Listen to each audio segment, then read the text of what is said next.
Hello and welcome to the Event Bestie, the show that unlocks the magic of event planning by taking you behind and before the scenes. I'm your host, Tanya Hales. In today's episode, we're pulling from event things that went viral on the internets. Shout out to anyone that has tagged me across social medias with topics to chat about in our very first Mailbag episode. We've got more acts than a Broadway play, so let's dive right in. Act 1, The Sepia Bride. I know I'm 2000 and late on this one, but I've been outside touching grass, as the kids say. And if you're listening to this in the wintertime, clearly that means I was recording in the summer. If you don't know what I'm talking about, here's the TLDR, or in this particular case, too long didn't listen or watch. A bride posted on social media about being unhappy with the edits her wedding photographer made to their pictures. The photographer seemed to use the sepia filter, OG Instagram users know all about that one, that subdued the images and disappointed the bride, to say the least. She posted, it went viral, and then it became Team Bride versus Team Photographer all over socials. It was on TikTok, it was on Insta, it was on Threads, it was on Reddit. If it makes it to Reddit, you know it's very serious. Now, there's things on both sides of this situation that make sense to me, trying to take it from a neutral event planner standpoint. The day was overcast, so that might have changed the lighting and brightness that the bride was expecting, because of course, the sun is hidden behind the clouds. So that part isn't really on the photographer. You might need to blame Mother Nature for that one. But on the other end, using a filter on all the final edits or most of the final edits without an explanation also feels wrong, because a professional photographer is expected to know how to light different types of lighting. Inside is different from outside. Sunny day is different from overcast. If you're the professional, and that's why you were paid $8,000, then you should know how to do these things. So I see both sides. I also don't know if the bride reached out to the photographer before venting on socials. If not, that might be the reason why this whole thing escalated to this degree, especially if you're accusing me of doing something without having a conversation first. Maybe there was a reason for it. Maybe it was just an error. Maybe she heard you say you really love the sepia tone. I don't know. I'm trying to not play devil's advocate, because the devil doesn't need an advocate, but more just, again, try to be the neutral mediator in this situation. They ended up settling with the bride paying for the raw images so that she can take it to someone else to edit and fix up and whatnot, but that really means that she's paying out of pocket twice. And we'll definitely have an event photographer on the podcast soon to get an industry professional's insight. The moral of the story for me on this one is definitely do your due diligence before hiring any vendor, and social media cannot be your first and only stop, because that was one of the biggest things that the bride kept talking about. She's like, when I went to her socials, she had all this bright, beautiful, vibrant pictures, and so that's what, of course, she sold. But we all know at this point that Instagram is the highlight reel. It's the best of. They're not going to give you the bloopers. They're not going to give you this was a dark day and this was my poorest edits. I mean, my second podcast episode was all about my biggest oopsies, because I believe that the authenticity and the transparency is going to be what gets people to trust me. So ultimately, you can't just say, oh, well, I saw their Instagram and they would look great, because those pictures were edited before Instagram and then probably edited again on Instagram, so they're doubly edited. So maybe ask for edit drafts before the final project is closed. Now, I may be speaking out of turn on that last one, so we'll have to circle back when the event photographer joins us on the podcast.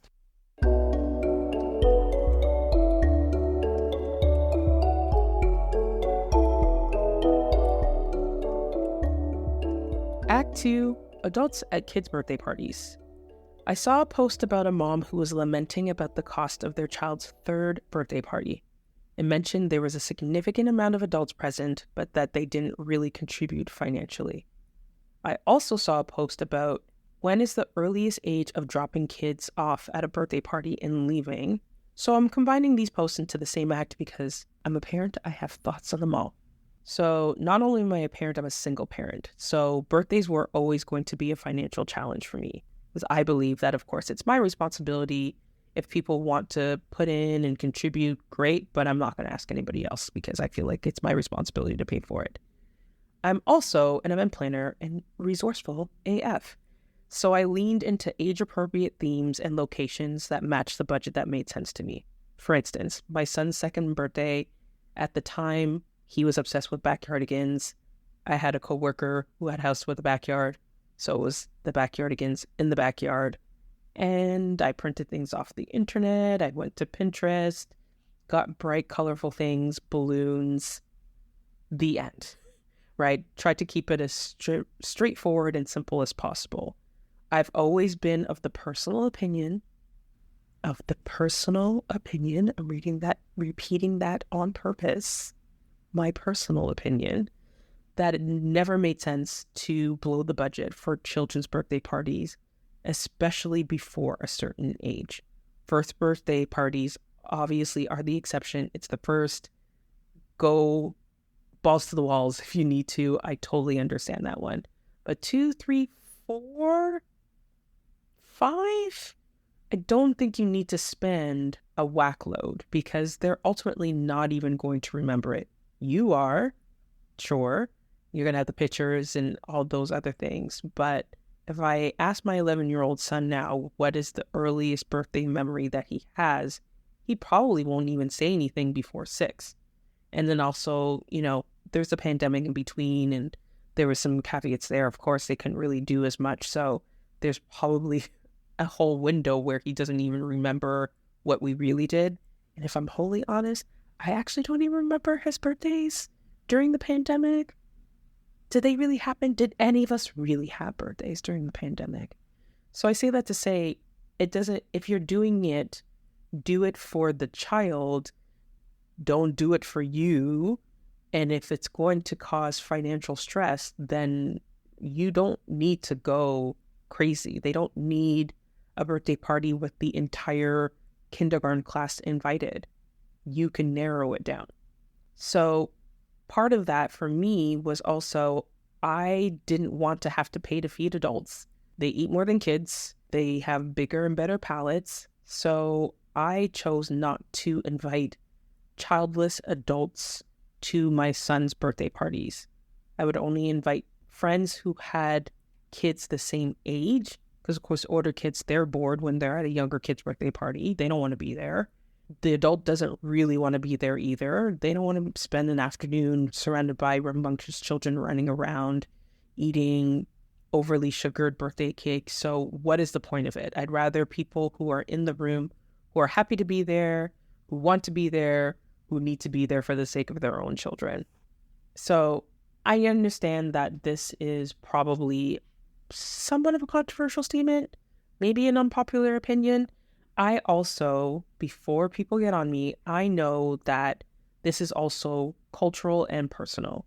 Some cultures, birthdays are celebrated widely. It is a family affair. Everyone comes out, the grandmothers, the aunties, the uncles.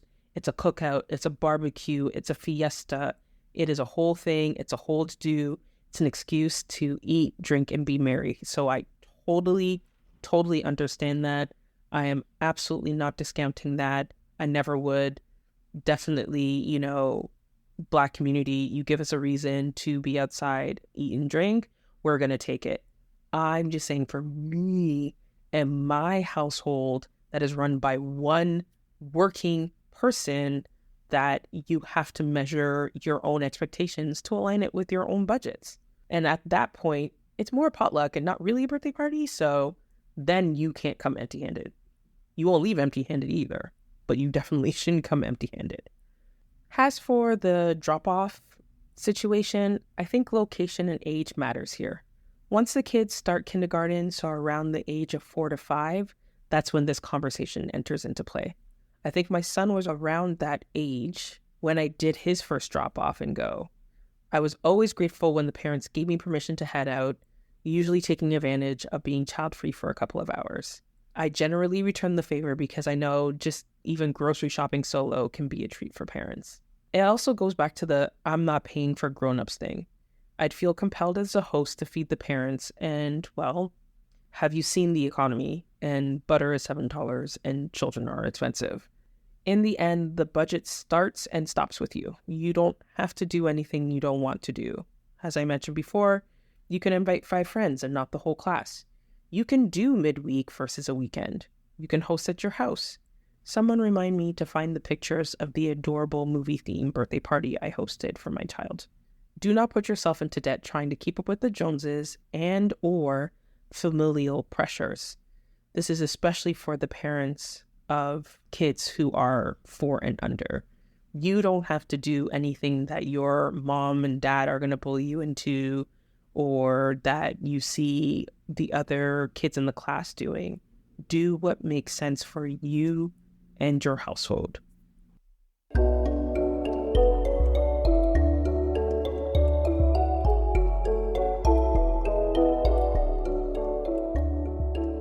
Act 3, the no-tech wedding.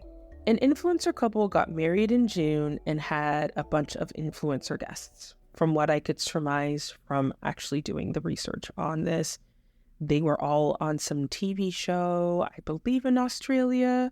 So most of the guests, of course, yes, were friends and family, but they also included folks from their workplace, even though their workplace is a reality TV show, still work. One of the guests, who vlogs everything, vlogged the wedding, and then posted before the couple got an opportunity to post about their own wedding. The vlog went viral on the TikToks, which is really making me think I should hide there for some event content, podcast content, because a lot seems to come from the TikToks. And that's where, again, the convos begin.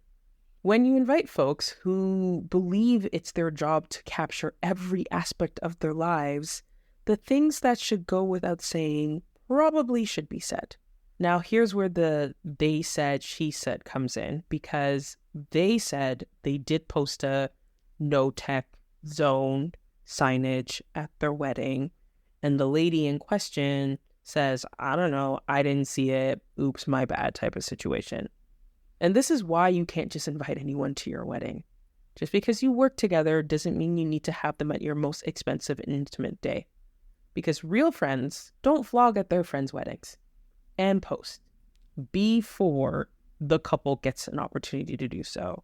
Especially in this influencer space, you don't know if there's any type of brand or content creation on their end. No, they're not big A-list celebrities where their pictures are going to end up in People magazine, but you don't know what you don't know. And it's also not necessary. You can take pictures of yourself. Get ready with me, y'all. I'm going to this wedding. Ayo. Okay, cute. Show me your outfit. Show me your shoes. Show me on your way. But you don't need to show me the bride and groom walking down the aisle. You're not TMZ.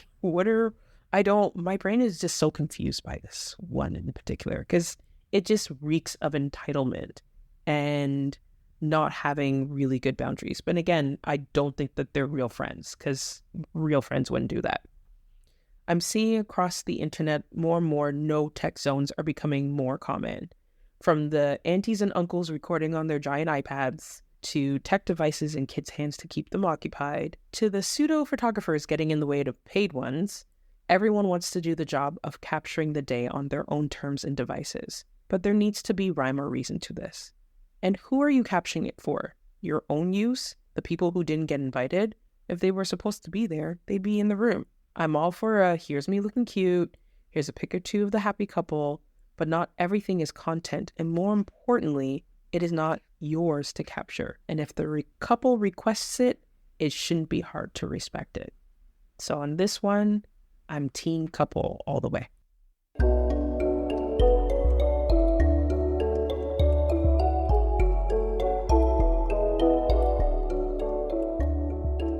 Act 4, the slavery boat wedding table.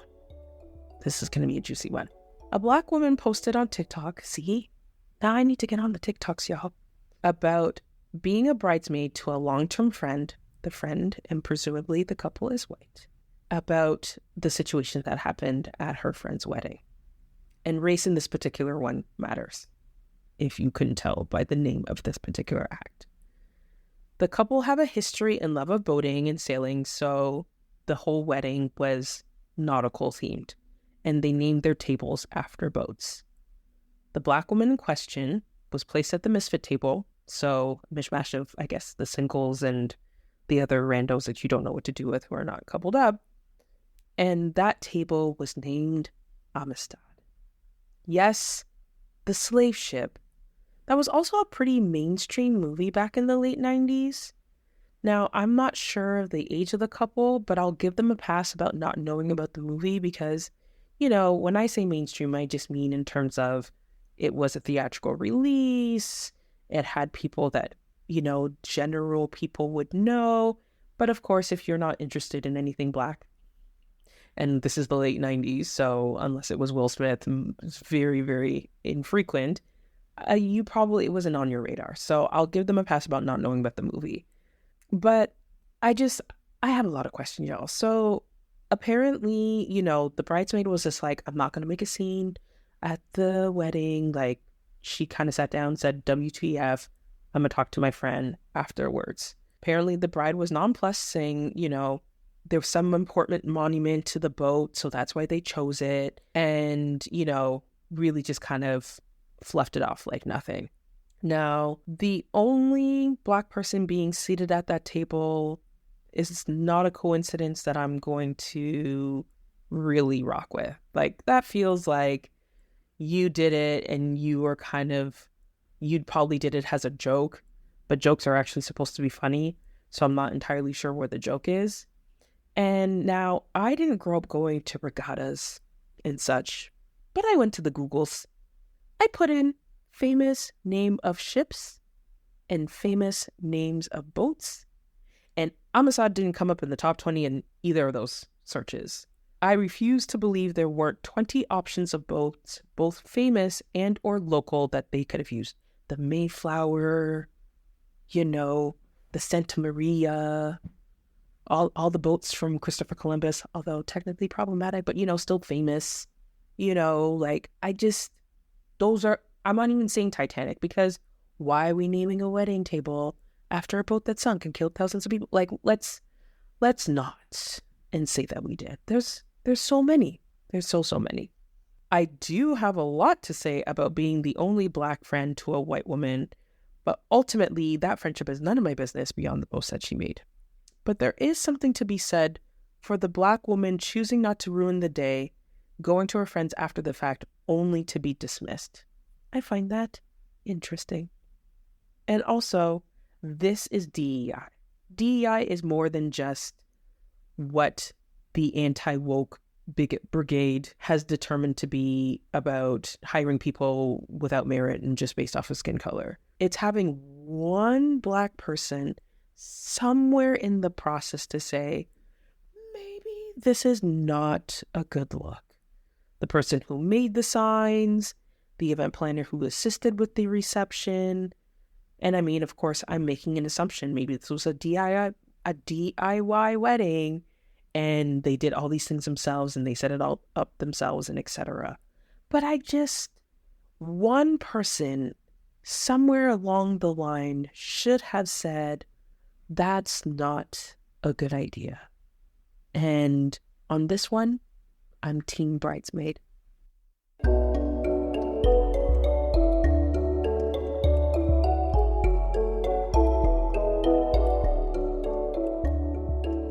So, if you recall, we were talking about kids' birthday parties, and I said you don't have to put a lot of money into it because the kids are probably not going to remember.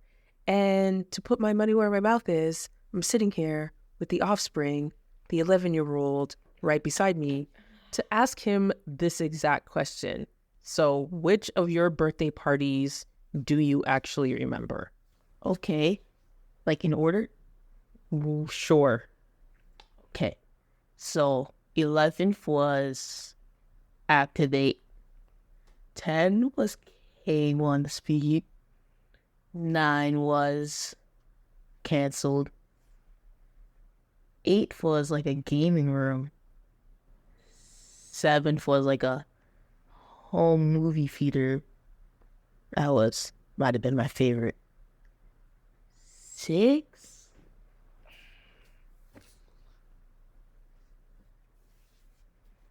Yeah, I don't know. I remember 2 to 6, but I remember you telling me my first birthday party was Caterpillar. He's got most of them right. There's a couple of things that are not in order. He forgot that there's a whole year that, I don't know, COVID. So it was basically not canceled, but really non-existent. Yeah. And then there was a birthday party in a park. He had 2 Thomas the Train themed birthday parties because he was obsessed. But then it's becoming a Mandela effect because I went back into my inbox and I found the invitation, but I didn't find the pictures. And I know that place doesn't do birthday parties. So where did it happen? This is why you need to keep track of all your digital photos, because now my brain is very confused. So there's birthday parties that I'm missing and I'm the mom. So if that doesn't explain to you very clearly not to spend thousands of dollars on a 2nd, 3rd, 4th, maybe 5th birthday party, you are absolutely well within your rights, because between me and the offspring, we got, I want to say, 80% of the birthday parties right. And probably not in order. And that's it. There was a whole bunch of things that I actually didn't even get to. I didn't do the $600 million wedding. And no, that is not a typo in my script. Why concert tours are being canceled left, right, and center. Grindr, the gay dating app, calling the Republican National Convention its Super Bowl. That's spicy. Readers Take Denver, the Fire Festival of Books, it was being called. And the ever-present, ever-growing RSVP woes, which I think the RSVP woes is going to be a whole separate episode because it's a pandemic and we got to talk about it. So we'll definitely be back with another mailbag episode, maybe sooner rather than later. If you see any event tales in your social media doom scrolling, tag me on Insta and now on TikTok at the Event Bestie Pod. And that's a wrap for this episode. Thank you so much for listening and contributing. If you liked it, slide over to that subscribe button so I know it's real. Until next time, we'll keep the red carpet ready for you.